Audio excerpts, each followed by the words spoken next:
Au cœur du Joseon, niché parmi des montagnes émeraudes ondulantes, et le long du fleuve Seomjin, qui écoulait doucement, se trouvait la paisible ville de Namwon. Était un lieu où les saisons peignaient le paysage de teintes vibrantes, où les fleurs de cerisier flottaient comme de la neige rose au printemps, et où les feuilles d'automne s'embrasaient de cramoisi et d'or. Dans ce cadre idyllique, vivait une jeune femme, dont la beauté et l'esprit étaient aussi captivants que la terre elle-même. Une demoiselle nommée Chunyang. Elle était la fille de Wolmae, une Jisaeng, artiste et courtisane à la retraite. Réputée pour sa grâce et sa sagesse, et Chunyang avait hérité non seulement du charme de sa mère, mais aussi d'une dignité innée qui la distinguait. Un magnifique jour de printemps, alors que le parfum des magnolias embaumait l'air, le jeune fils du magistrat, Lee Mongryong, arriva à Namwon. Mongryong était un érudit de noble naissance, raffiné et diligent, destiné à un avenir distingué. Mais ce jour-là, ses études étaient bien loin de ses pensées. Accompagné de son fidèle, et un peu maladroit, serviteur, Bangja, Mongryong s'aventura dans le jardin du pavillon Gwangaloo, réputé pour sa beauté. Là, parmi les floraisons vibrantes et le doux bruissement des feuilles, il aperçut Chunyang, se balançant sur une escarpolette sous un saule, une vision de grâce éthérée. À partir de ce moment, le cœur de Mongryong fut entièrement captivé. Il savait qu'il devait rencontrer cette femme fascinante.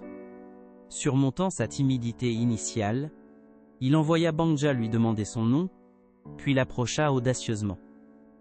Chunyang, consciente de la différence de classe entre eux, le fils d'un magistrat et la fille d'une Jisaeng, maintint d'abord une distance respectueuse. Sa dignité inébranlable. Pourtant, la sincérité et l'admiration profonde de Mongryong commencèrent lentement à faire fondre sa réserve. Il implora une rencontre. Ses paroles d'hôte, érudit désormais imprégné d'une passion poétique, cherchant non seulement son nom, mais son cœur. Sous le voile d'une nuit éclairée par la lune, Mongryong trouva son chemin vers la modeste demeure de Chunyang, guidé par la douce lueur des lanternes en papier. Il parla de son amour avec une sincérité profonde, et Chunyang, bien que prudente, ne put nier les sentiments naissants dans son propre cœur. Elle confessa ses craintes concernant leurs statuts sociaux différents, mais Mongryong jura un amour et une dévotion éternelle, promettant de la chérir par-dessus tout, quelles que soient les normes sociétales. Leur amour était un lien forgé, non par le statut, mais par l'affection pure et le respect mutuel. Avec la bénédiction de Wolmae, et guidés par l'ancienne tradition, Mongryong et Chunyang célébrèrent une cérémonie de mariage secrète cette nuit-là même. Ce fut une affaire simple et intime, à laquelle seuls Wolmae et Yangdan assistèrent. Ils échangèrent leurs vœux sous l'aile, œil vigilant de la lune, promettant fidélité et amour jusqu'à la mort. Pour Chunyang, cette union sacrée transcendait les divisions sociétales. C'était un témoignage du pouvoir de l'affection véritable. Mongryong lui offrit un précieux injangdo, un couteau ornemental en argent, symbole de son engagement inébranlable et promesse de protection.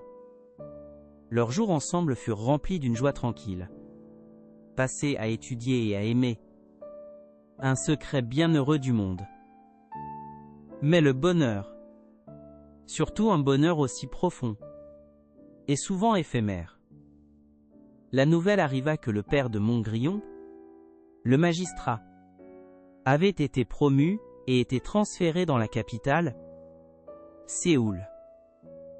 Cela signifiait que Mongryong devait quitter Namwon immédiatement pour poursuivre ses études et se préparer à l'examen impérial.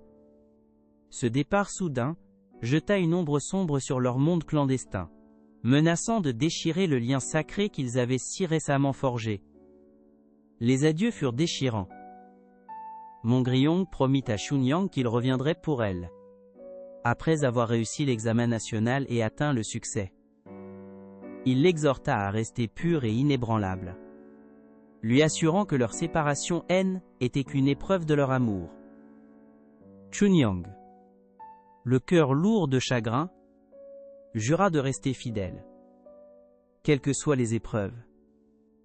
Elle lui fit ses adieux les yeux remplis de larmes, s'accrochant à sa promesse comme à une bouée de sauvetage, regardant sa silhouette éloignée jusqu'à ce qu'il ne soit plus qu'un point lointain sur la route sinueuse, disparaissant dans la brume. Les mois se transformèrent en une année, puis une autre. Les lettres de Mongriyong se firent rares, et Chunyang, bien qu'inébranlable, ressentit une douleur croissante de solitude. Puis vint la terrible nouvelle. Un nouveau magistrat, Byung-hak-do, fut nommé à Namwon.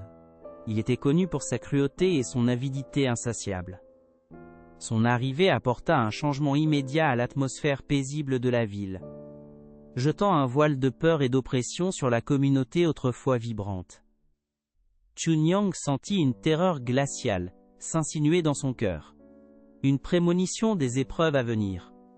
Peu après son arrivée, les rumeurs de la dépravation de Byung-hak-do se confirmèrent. Il publia un décret selon lequel toutes les Jizeng et les belles femmes de Namwon devaient se présenter devant lui.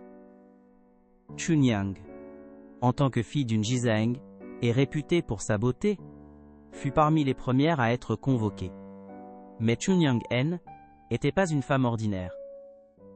Elle refusa, déclarant qu'elle était déjà mariée à Lee Mongriyong et ne pouvait servir un autre homme. Son refus, un acte de défi courageux contre un puissant Sato, magistrat, exaspéra Byung-hak-do, déclenchant sa fureur. Enragé par son insubordination, Byung-hak-do ordonna que Chunyang soit sévèrement battue. Sa fidèle servante, Yangda, et sa mère, Wolmer, pleurèrent des larmes d'angoisse en assistant au châtiment brutal. Mais Chunyang endura la douleur avec une fortitude étonnante. Même au milieu des coups brutaux, elle refusa de renoncer à son mari ou de succomber aux exigences du magistrat. Son esprit inébranlable, bien que meurtri et brisé, resta intact, un témoignage de son amour profond et de son principe indéfectible. Jetée dans une cellule de prison sombre et sordide, elle, épreuve de Chunyang, était loin d'être terminée. Pourtant, même dans son désespoir, elle s'accrochait à l'injangdo en argent que Mongriyong lui avait donné, un rappel tangible de son amour et de leurs promesses partagées. Son esprit, bien que fatigué, abritait toujours une faible lueur d'espoir, alimentée par le souvenir de ses vœux et la force de ses propres convictions. Chaque jour qui passait apportait de nouvelles souffrances, pourtant sa défiance restait aussi ferme que jamais. Sa loyauté envers Mongriyong inébranlable, même face à la mort.